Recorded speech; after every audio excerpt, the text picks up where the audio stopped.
જ્યારે પણ અલૌકિક મનોરથ કરો ત્યારે પોતાનું સામર્થ્ય જોઈને નહીં, ઠાકોરજીના સામર્થ્યનો વિચાર કરીને કરજો. કારણ કે પ્રભુને તમારો મનોરથ ગમી ગયો તો તમારા દિવસો ફેરવતા ઠાકોરજીને ક્ષણની પણ વાર નહીં લાગે. તમને સામર્થ્ય આપતા ક્ષણની પણ વાર નહીં લાગે. પ્રભુ કાલના એક અધિષ્ઠાતા છે. એક વ્યક્તિ આવ્યો ને બધા એના મિત્રને કહેવા લાગ્યો કે મારા હાથમાં 400 રૂપિયાની ઘડિયાળ છે, તારા હાથમાં 4 લાખની ઘડિયાળ છે, તો તારા ને મારે ઘડિયાળમાં ફેર શું? ત્યારે પેલા એ કહ્યું કે ફરક ખરો, સમય ભલે એક બતાવે છે પણ ફરક શું છે? આ તારો ટાઈમ બતાવે છે અને આ મારો સમય બતાવે છે. કે હું 4 લાખની પહેરી શકું એવું મારો ટાઈમ ચાલે છે. એમ વૈષ્ણવો, આ 7 દિવસ તમારો સમય ચાલી રહ્યો છે. ये आपका समय है और जब समय आता है ना तब सब कर लेना चाहिए. બહુ લાંબી વ્યવસ્થાઓ સફળ નથી થતી હો વૈષ્ણવ.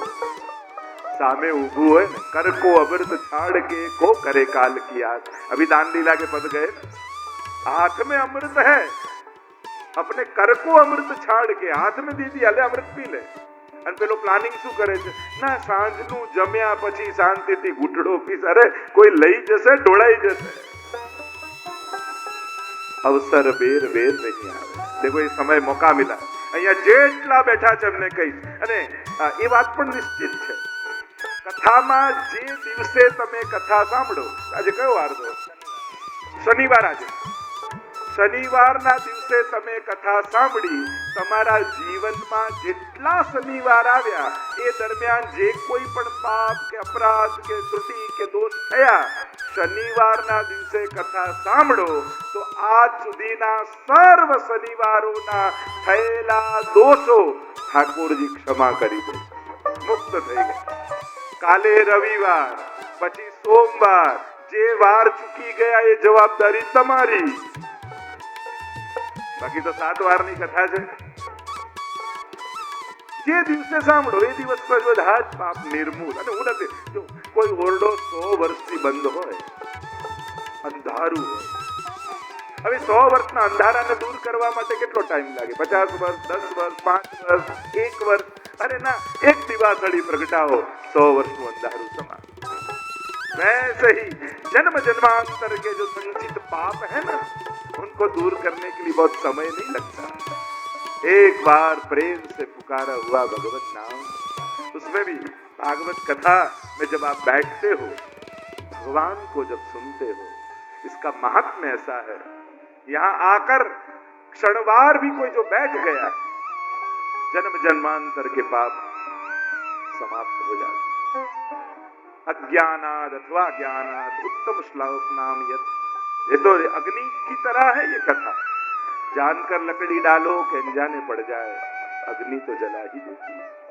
वैसे ही भगवत कथाમાં કોઈ વ્યવહારથી, કોઈ ભાવથી, કોઈ શ્રદ્ધાથી, કોઈ કુતૂહલતાથી, જે રીતે પણ આવીને બેઠો ને, બસ કઈ રીતે આવ્યો ભાગવત એ નથી જોતો, આવીને બેઠો એટલું જ જુએ છે. जैसे वर्षा समान रूप से सब पर होती है, वैसे ही कृपा वर्षा भी समान रूप से सब पर होती है. ऐसे कृपालु परमात्मा भागवत में है. 12 अंग, 12 स्कंद भागवत. देखो, વેદમાં બ્રહ્મનું સ્વરૂપ સમજાવ્યું. દ્વાદશાંગો હિ પુરુષઃ.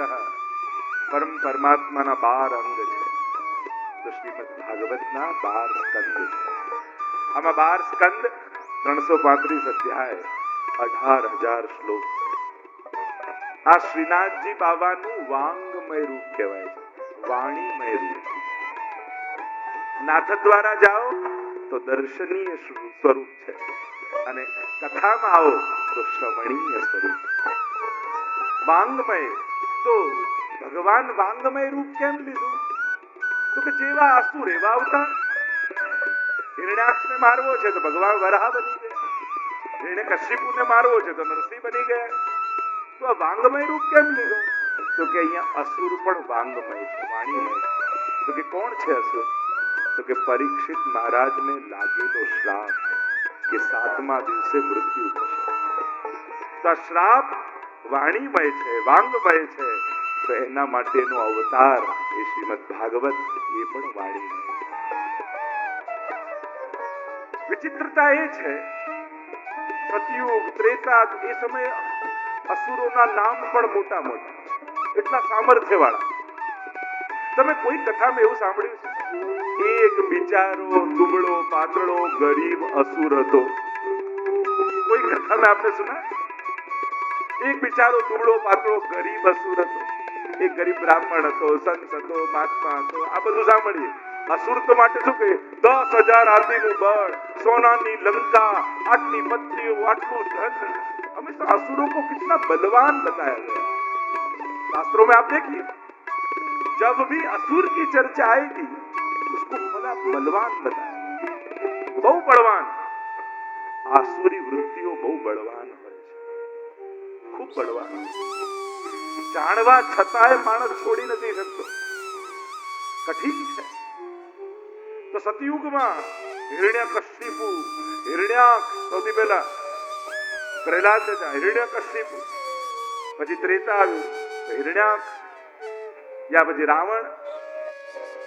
એક અક્ષર ઘટ્યો, પેલા હિરણ્યકશિપુ હતો. પછી ત્રેતામાં રાવણ 3 અક્ષર થઈ ગયા. પછી પાછું દ્વાપર આવ્યું, એક અક્ષર હજી ગયો, કંસ. અને હવે કલયુગ આવ્યો એટલે એક અક્ષરનો રહી ગયો, અને એ અસુર છે હું. આ હું છે એ સૌથી મોટો અસુર છે. પહેલા એક જગ્યાએ કેન્દ્રિત આસુરી વૃત્તિઓ રહેતી હતી. પૂતનાને મારો તો બધાની અવિદ્યા જતી રહે, ધેનુકાસુરને મારો તો બધાનો દેહાધ્યાસ જતો રહે. કેન્દ્રિત આસુરી વૃત્તિઓ. ભગવાનને થયું આ કલયુગમાં બધાને પર્સનલાઇઝ વસ્તુઓનું બહુ થઈ જશે. મારો રૂપ, મારો કદો. ભગવાને આખી દુનિયા આપી. આપણે દુનિયાના ખંડ કર્યા, ખંડના દેશ કર્યા, દેશના રાજ્ય કર્યા, રાજ્યના શહેર કર્યા, શહેરના ગામ કર્યા, એરિયા કર્યા, એરિયાની સોસાયટી કરી, સોસાયટીમાં મારું ઘર, મારા ઘરમાં મારો રૂમ, મારા રૂમમાં મારો કબાટ, ને મારા કબાટમાં મારું ખાનું. ભગવાને આખું વિશ્વ આપ્યું, બ્રહ્માંડ આપ્યું. આપણે ખાના સુધી પહોંચી ગયા.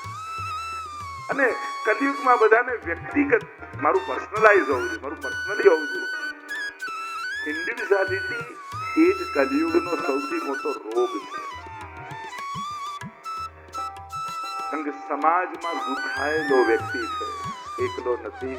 એક દોરો કાઢો ને સ્વેટર કેવું ખુલી જાય, એમ ઘણા એક દોરો નીકળે ને આખું ખુલી પડે, એવું. તો હુંકાર वो सबसे बड़ा असुर. हमारी लड़ाई अपने ही अहंकार से है, और भागवत हमको मददरूप हो जाएगा. जो घણી વાર એમ થાય આ તો બહુ સફળ, આ તો લાખોમાં એક, આ તો કરોડોમાં એક વ્યક્તિ છે. તો કરોડોમાં એક બનવા માટે કઈ બહુ જ મોટું એચીવ કરે એ પણ જરૂરી નથી. જો તમારે લાખોમાં એક બનવું છે, સાવ સહેલો ઉપાય બદલ. ઘણાને એમ છે કે લાખોમાં એક બનવા માટે ક્યાંક બહુ ઊંચા સ્થાને પહોંચવું પડે. અરે ના, તમારે લાખોમાં એક બનવું હોય તો સાવ સહેલું, તમારો ક્રોધ છોડી દો. લાખોનો છૂટતો નથી, લાખોમાં એક થઈ જશે. તમારે લાખોમાં એક થવું છે, તમારી ઈર્ષા છોડી દો. લાખો લોકોની છૂટતી નથી, તમે લાખોમાં એક થઈ જશે. તમારે લાખોમાં એક થવું છે, તમારો દ્વેષ છોડી દો. લાખો લોકોનો છૂટતો નથી, લાખોમાં એક થઈ જશે. जरूरत नहीं कि कहीं बहुत बड़ी कोई सिद्धि प्राप्त कर कर कोई विशेष स्थान में पहुंचा जाए. थोड़ा सा परिवर्तन भी हमको लाखों में एक बना देता है. નાનકડું પરિવર્તન, નાનકડી વસ્તુનો ત્યાગ, નાનકડી વસ્તુની વૃત્તિનો પરિવર્તન આપણને કરોડોમાં એક બનાવી દે. મહાપુરુષો ને મહાત્માઓ ઘણી વાર જુઓ તો એમણે બહુ મોટું પામ્યું નહીં, થોડું ઘણું જ કાઢી નાખ્યું ને તો કરોડોમાં એક થઈ જાય. એમના ચરિત્રોને જુઓ, એમ જોવા જાવ તો સફળ વ્યક્તિઓમાં કદાચ દુનિયા જે રીતે સફળ માને એ રીતે એમને ન ગણી શકાય, પણ થોડું પોતાની ભીતરનું પરિવર્તન એ માણસને કરોડોમાં એક બનાવી દે. આ ભાગવત આ કામ કરશે. મારે તમને ક્યાંય પહોંચાડવા નથી, મારે તો તમને ઠાકોરજીના ચરણોમાં બેસાડવા છે. બહુ દોડ્યા, બહુ ભાગ્યા. અને એક વસ્તુ ખાસ બધાને કહી દો, કામનો કોઈ અંત નથી, ચાલતું જ રહેવાનું. પણ કથા હાથમાંથી સરી ગઈ ને તો પાછી ક્યારે મળે કઈ ખબર નથી. કથાઓ તો બેસશે જ, કથાઓ નહીં થાય ગામે એમ નથી, પણ તમને અનુકૂળતા રહેશે કે નહીં એની કોઈ ખાતરી નથી. આપણે હોઈશું કે નહીં એની કોઈ ખાતરી નથી. એટલે આ 7 દિવસ મળ્યા છે ને, મારી તમને પર્સનલ એડવાઇસ એ છે કે આ 3 કલાક ઠાકોરજીના નામે તમે ન કરી શકો. જીવનમાં મેળવવા માટે ઘણું દોડ્યા, આખી જિંદગી દોડ્યા જ છીએ, ભાગ્યા જ છીએ. આવો થોડી વાર બેસીએ, જેને સાંભળવા જેવું છે એને સાંભળીએ, જેની પાસે બેસવા જેવું છે એની પાસે બેસી. કારણ કે આજ સુધી પ્રભુ પાસે જ્યારે ગયા ને તો આપણે જ બોલ્યા અને ભગવાન સાંભળ્યું.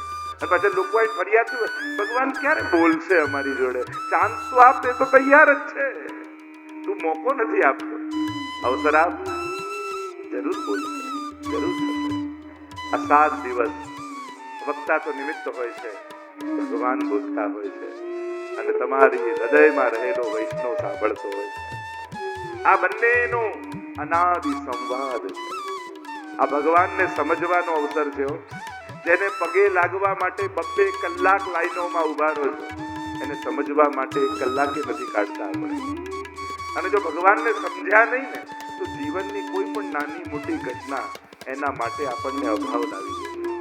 ઘણી વાર લોકો કહે ને, આમ બન્યું ને મારી તો શ્રદ્ધા જુટી ગઈ, આવું થયું ને મારી તો શ્રદ્ધા જુટી ગઈ. અરે તારી શ્રદ્ધા હતી જ નહીં, તને વહેમ હતો શ્રદ્ધા. કારણ છે ભગવાનને સમજવાની ક્યારેય કોશિશ જ નથી. જો તમે માટીનો ઘડો લેવા જાઓ તો ઘડો સારો છે એના માટે ઘડા ઉપર ટકોરો મારો કે બાજુમાં કુંભાર બેઠો એના માથે ટકોરા મારો? ઘડો સારો ચેક કરવા કુંભારના માથે મારો કે ઘડાના માટે? આપણા બધાની તકલીફ એ છે, જીવનની ઘટનાઓમાં ચકાસવા માટે આપણે હંમેશા ભગવાનના માથે ટકો. જો તું સાચો હોય તો જો તું હોય, ભગવાન કે હું તો સાચો જ છું, તું ખોટો છું, તારી સમજ ખોટી છે. એક વસ્તુ યાદ રાખો, ઘટનાઓ આપણા હાથમાં નથી કે કાલે કે આજે શું બનશે. કોઈ ઘટનાઓ આપણા હાથમાં નથી, પણ ઘટનાઓના અર્થઘટનો ચોક્કસ આપણા હાથમાં છે. આ બન્યું એનો શું સાર કાઢવો એ ચોક્કસ આપણી સમજણ ઉપર છે. અને જો સમજણ બદલાઈ ગઈ ને તો દુર્ઘટનાઓ પણ તમને દુઃખી નહીં કરી શકે. આ ભાગવત આ કાર્ય કરશે. ઘટનાઓ હાથમાં નથી, અર્થઘટનનો ચોક્કસ આપણા હાથમાં છે.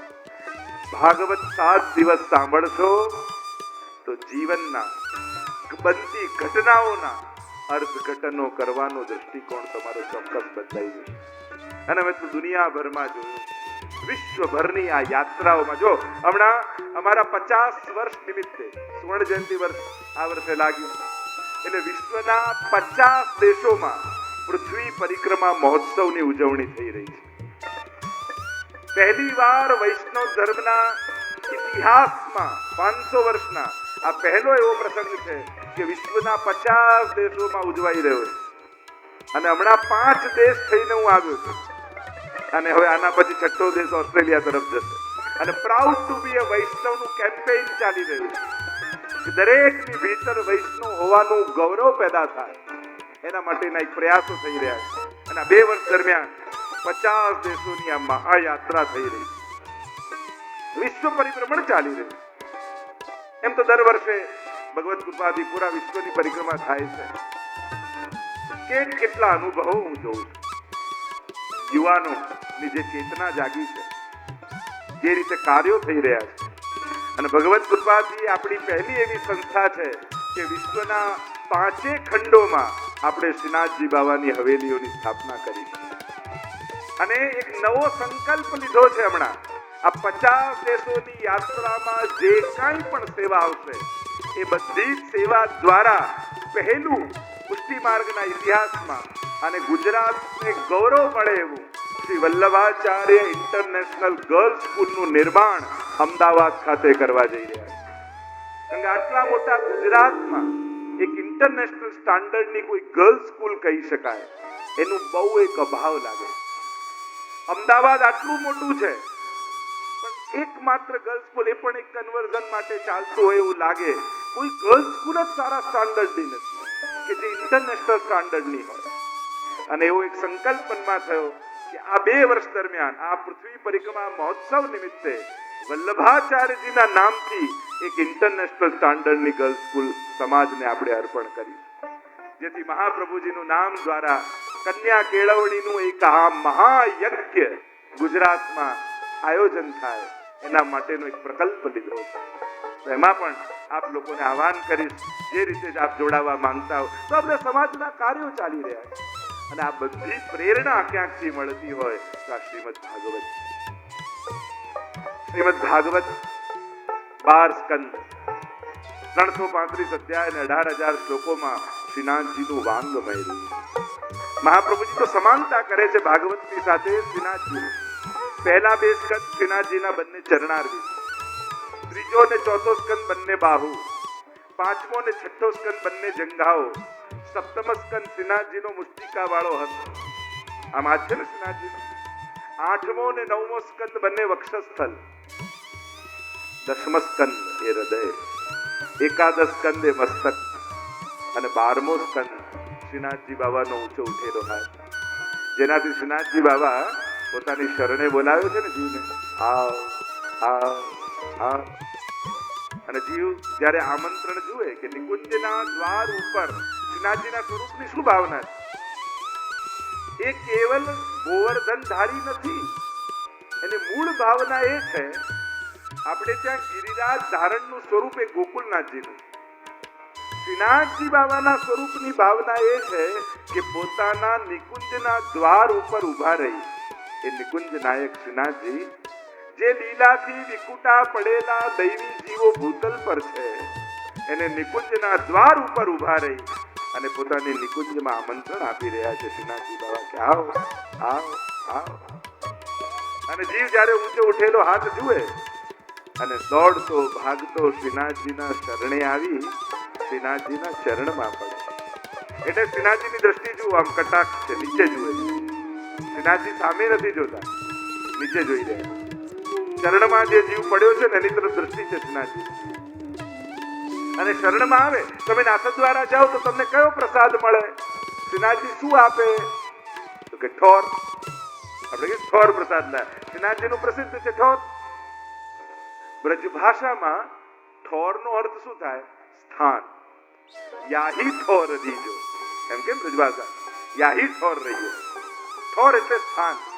મતલબ શ્રીનાથજીના શરણે જાઓ ને એ પ્રસાદ નથી આપતા, પણ કૃપા કરીને પોતાના ચરણમાં સ્થાન આપે.